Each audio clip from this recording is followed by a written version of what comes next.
Assalamualaikum warahmatullahi wabarakatuh. Kembali lagi di Kabar Politik.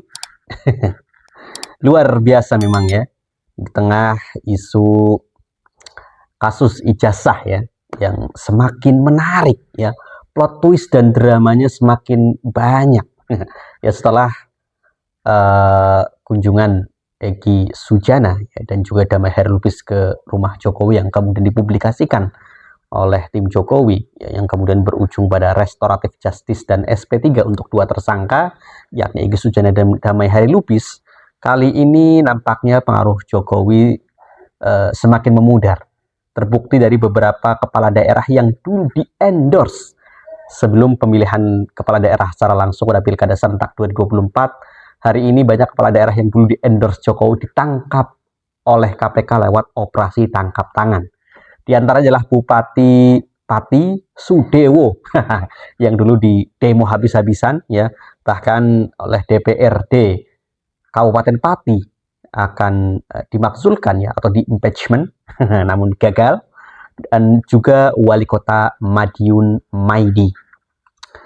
Kepala daerah yang di-endorse Jokowi ditangkap KPK, bukti pengaruh politik memudar pasca lengser.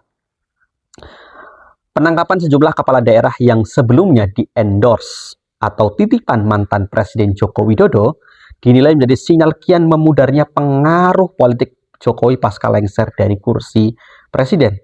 Kondisi tersebut sekaligus dibaca sebagai penanda patahnya kendali politik Jokowi terhadap Komisi Pemberantasan Korupsi atau KPK.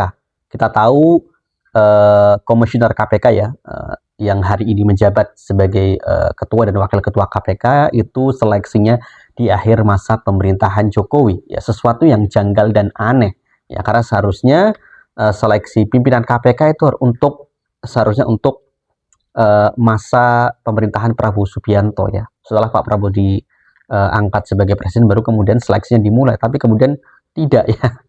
Karena kemudian pada saat itu judicial review untuk untuk masa jabatan Komisioner KPK yang dilakukan oleh Nurul Gufron ya saat itu ke Mahkamah Konstitusi diterima agar kemudian jabatan Komisioner KPK menjadi 5 tahun, sebelumnya kan 4 tahun.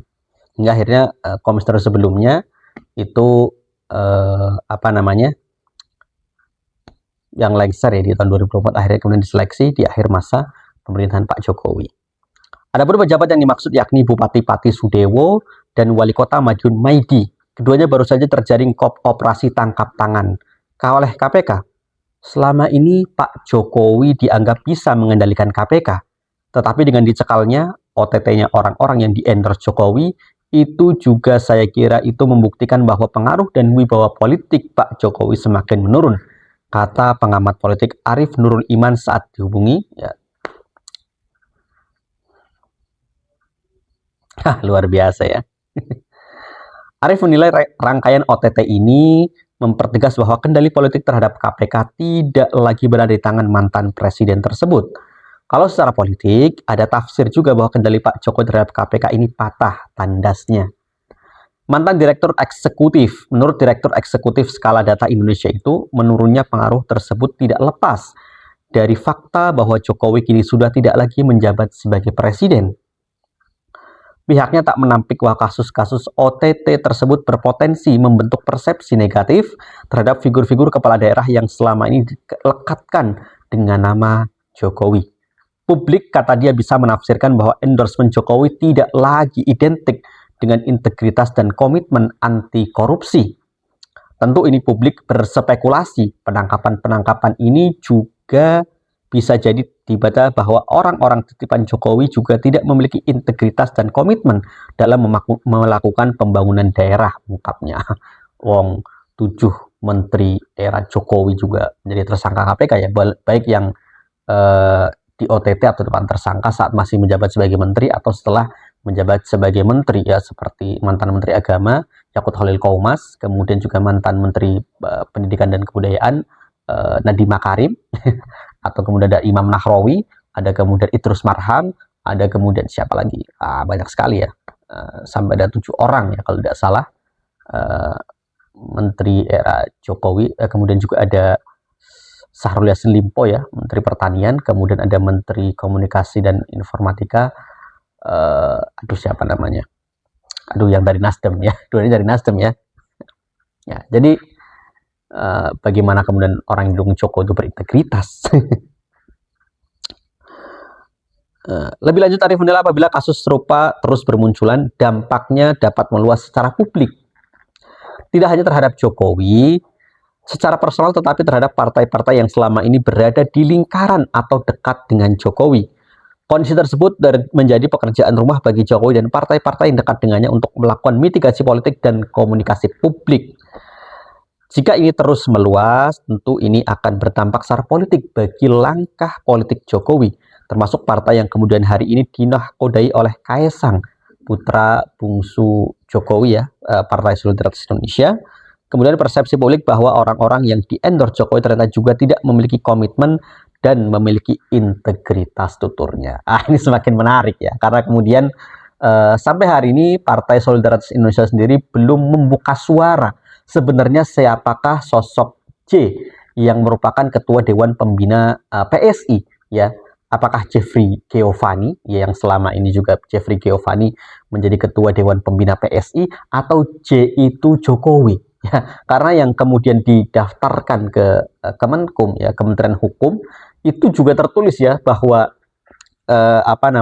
ketua Dewan Pembina itu Bapak J, yang menjadi pertanyaan ya, seolah gimmick siapakah J itu, walaupun publik juga menilai ya yang pas sudah sangat dipastikan bahwa ketua Dewan Pembina PSI ya yang disebut dengan inisial J atau Bapak J itu ya Jokowi ya, atau ya tadi bisa jadi kalau bukan nama Joko tapi pasti Jeffrey Giovanni, salah satu pendiri PSI dan juga sebelumnya juga menjabat sebagai ketua Dewan Pembina PSI ya. Sampai saat ini memang belum diumumkan siapa yang kemudian menjadi pertanyaan, tapi jelas dari kemudian hari ini yang Pak Jokowi berpidato ya di Kongres PSI yang kemudian kemarin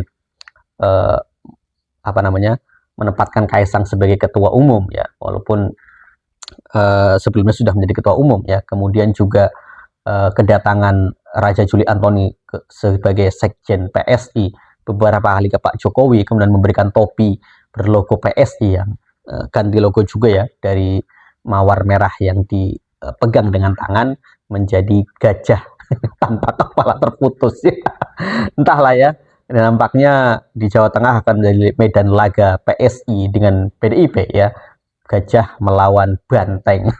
Walaupun di alam liar jelas yang akan menangkan pertarungan adalah gajah ya, tapi kali ini gajahnya masih kecil ya, karena PSI merupakan partai yang belum menduduki parlemen pusat ya, artinya parlemen di DPR RI, karena dua kali pemilu sejak 2019 2024 PSI belum lolos ambang batas parlemen.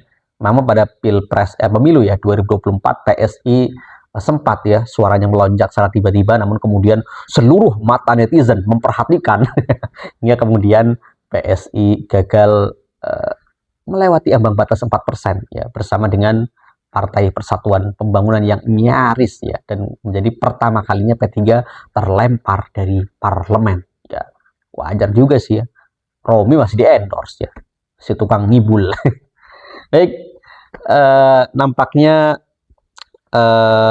Pak Jokowi akan selalu memberikan kejutan ya. Dan apakah para kepala daerah ya yang dulu di-endorse Jokowi sekarang sedang menjadi target KPK untuk dilakukan operasi tangkap tangan? Kita lihat episode selanjutnya. Demikian, Assalamualaikum warahmatullahi wabarakatuh.